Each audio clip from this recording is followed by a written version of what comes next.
Hey everybody, welcome back. So today, I got some new parts in. And it's not parts for the trailer. We're gonna take a break on the trailer and we're gonna actually start working on the thing. So, it's exciting. I've been game planning this for a while, but let me tell you a little bit about the thing first before I tell you what's in the box. So, when I first built this car, I built it with 1/4-inch air lines, something that I thought would be good enough for what it is, but I realized it's a little slow, doesn't really perform the way I was wanting. So I decided to go with a new management system that changed me from the 1/4-inch air lines to 3/8 air lines. So let's unbox it, show you what I got. It's just a small box, but let's open it up, show you guys what we got.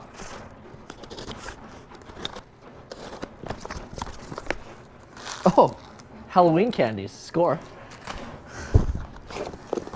First off, we got 2 new water traps, one for my thing, one for Jake's bug. Check valves, fittings, all the good. More Halloween candy. Shout out. Hey, we got some Halloween candy, buddy. Yeah. Okay.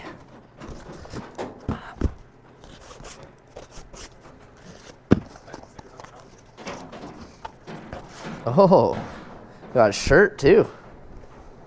All right.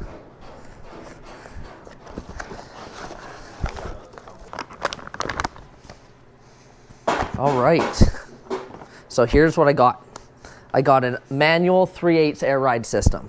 So I decided to go manual instead of electric just because, you know, most people go with the electronic systems. You can play with it on your phone and all that sort of stuff. I just wanted something simple, less electronics the better, you know, keep the thing as simple as possible. So I went with a 4 switch when before I had a 2 switch, so I could only control up and down on the front, up and down the back. Now I can control pressures in each corner, which will definitely be helpful. And like I say, 3/8, so we'll be going up quicker and going down fast. So I'm looking forward to that.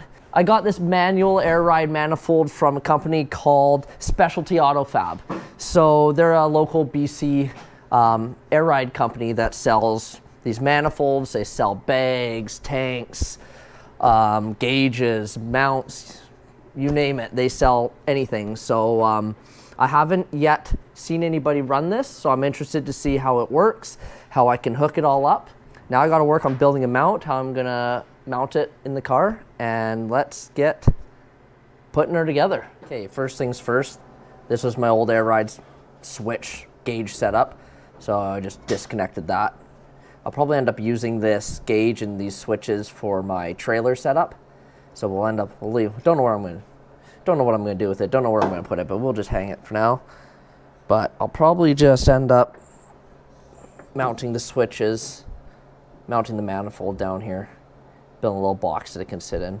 Easy to reach, easily accessible. So let's start building the box and mounting her up. All right, just whipped up a quick little small box here that can slide in, hold my switches for now. You could even, I'm gonna take it back out, clean it all up, paint it up. I'll be able to mount this switch panel down on the bottom as well. So it'll kind of look like that in there. I'll pull this little box out, clean it up, paint it up, get it ready for actual install. And after that, we'll start working on swapping out all the air lines and getting her one step closer. We're waiting for the paint to dry for the mount. So in the meantime, let's start pulling all our 1/4-inch air lines out of here, hooking our compressors up and getting our lines run. If you're wondering what Jake is doing, you know, everyone gets bored of TAFE, so it's understandable. I'm building the firewall for the 52 right now for this little engine bay area. So, just making it out of some stainless, done some cutting, making it fit. So, yeah, I'm not gonna show much people of that. So, back to TAFE, but this is what we're building over here. First thing I'm doing is putting in a couple new compressor feed line check valves.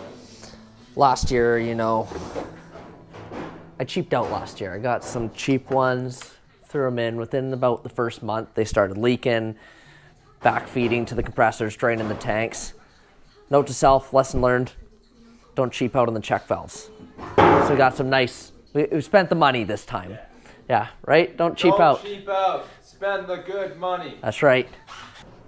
All right, let's get rid of all these useless 1/4-inch air lines and start changing my fittings and prepping them up for the 3/8 air lines. I'm keeping one Keep this 1/4 inch line that runs the train horn. No need to change that to 3/8. Otherwise, just get rid of the rest.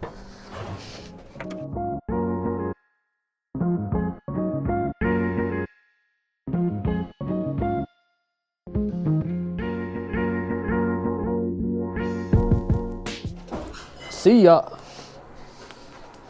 Day 2.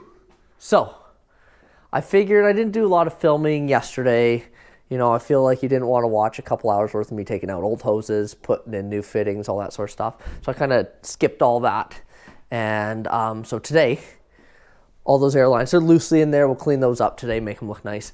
But today we're going to hopefully test out the switches and see how she does. Got the new switch panel in, all bolted up. All my lines are connected underneath. So I just have to run the last 2 feed lines to the 2 back airbags and the fittings for the airbags.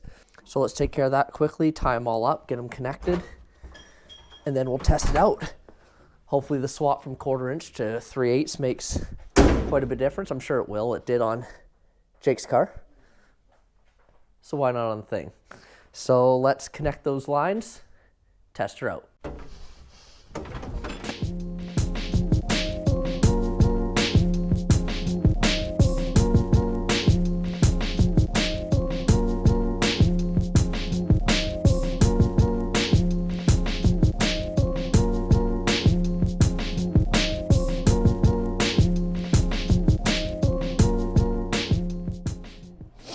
Okay, rear air lines are connected. So I'll clean up a bit, air up the tank, and let's see how the 3/8 air system works compared to the 1/4 inch. All right, air's built up. Let's test out the system.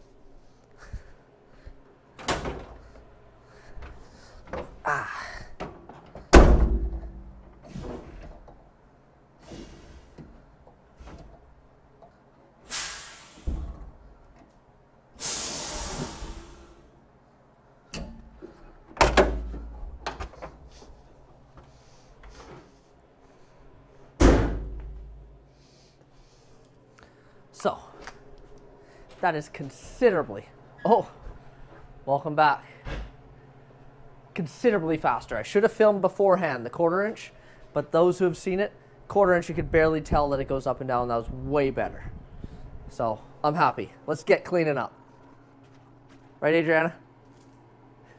All right, so I'm finished off tying up all my air lines for the air system underneath the hood. I added in the small air filter. So it's an air dryer set up for the air system. It's important to have one of these filter assemblies because it prevents moisture contamination in your switches, your bags, all your air system. I didn't have one before because I just had a small little plastic gauges, so it wasn't too necessarily, I didn't do too much up down playing with the switches. Now I, might be able to have a little more fun, so I wanted to make sure I added this air trap. Probably hard to see on camera, but like I say, it's important, especially for your electronic boys. You guys with your electronic management systems, electronics, water, don't mix. Make sure you have one of those systems. Air lines all run, tied up, compressors attached. So I'm happy, gotta do a little cleanup still, but it's winter time, so we'll get to clean up later. Let's go back to the switches and show what we gotta plan next. Put some air in the tank.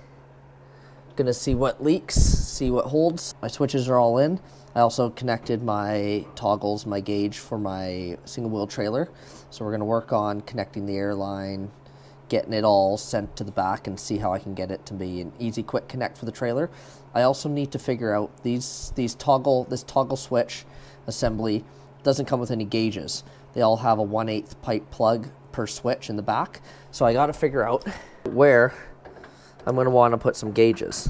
Don't know if I wanna throw some down below here that only I can see, maybe a couple on the column here. I don't know, but I gotta go shopping, gotta figure out what to get for those. But in the meantime, let's get working on running the air for the trailer.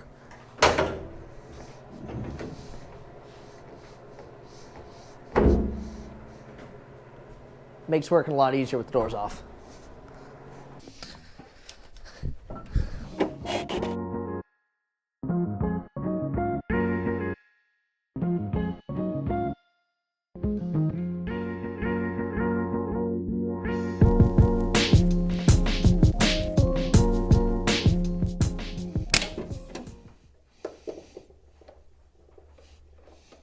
I like to use these bulkhead fittings for all my air lines to transition through panels.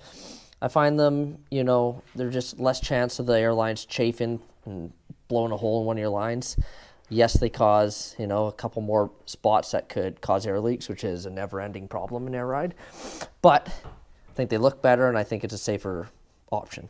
So my feed air line installed. We got Smudge in here keeping us company. Hey, buddy.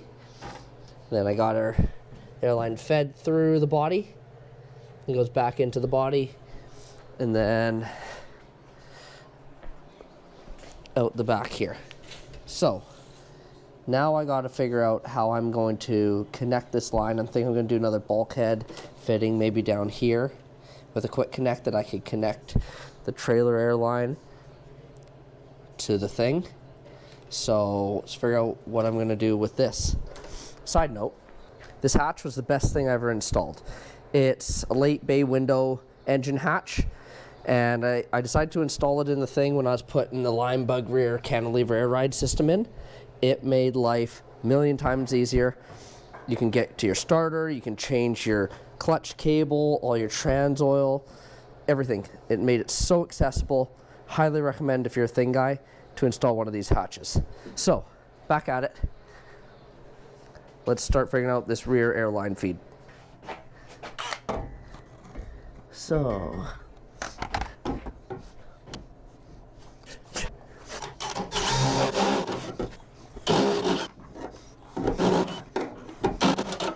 all right. That's where it's gonna go. Whether I want it there or not, that's where she lives. Hey, buddy. I know. So I got my airline feed to my trailer connected to the bulkhead fitting. So now all I gotta do is connect my trailer, hook up my airline, and see if she works. Let's go test it out. Okay, well, we lost power last night. So let's try to finally finish off this video. Day 3. Not much left. We're just gonna connect the trailer, show you how it works.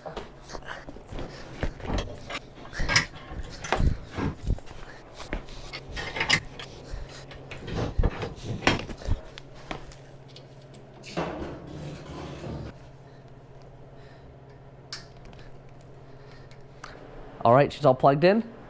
Let's test her out, buddy. All right. Do the honors. Ready? Yeah. That's it. Not too much. Enough to keep her rolling. Good work, buddy. All right, well, I guess that's it for this episode. The air ride's, you know, loosely put together in the thing. Need some air gauges. Air pressure gauges so I can obviously see the pressures that I'm running at. We'll go shopping, see what we can find. Like I say, that's it for this episode. Thanks everybody for watching. Like, subscribe, comment, let us know what you think. But yeah, next episode we'll be working on some lights for the trailer. Get the lights figured out and going from there. So thanks everybody. Peace.